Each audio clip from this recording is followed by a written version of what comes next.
थोड़ा समझने का प्रयास करो, क्या है बेटा और क्या है बेटी।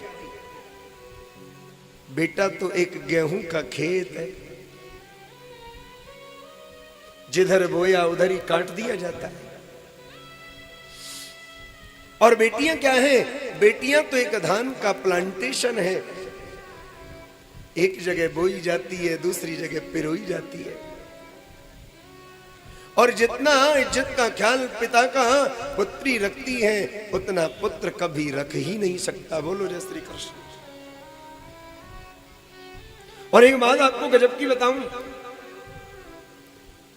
पुत्र हो जाए, होकर के मर जाए तो हम 2-4 वर्ष रोते हैं, हुआ तो सही पर मर गया, क्या करें।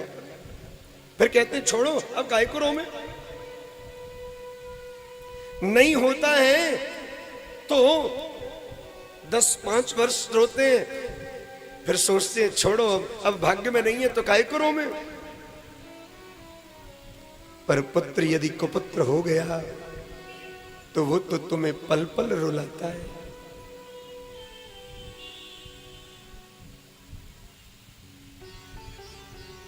और देखो, किसी का इकलौता बेटा हो और इकलौता बेटा भी पत्थर पूज के प्राप्त हुआ हो,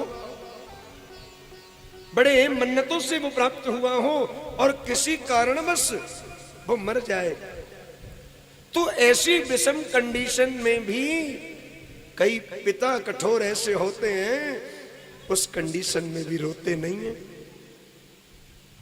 लेकिन ऐसा कठोर पिता भी जब अपनी पुत्री की विदाई करता है तो अपने आंसुओं को रोक नहीं पाता।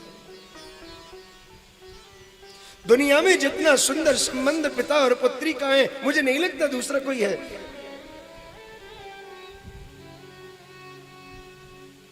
रामायण की कथा आपने पढ़ी होगी, रामायण तो घर घर का ग्रंथ है।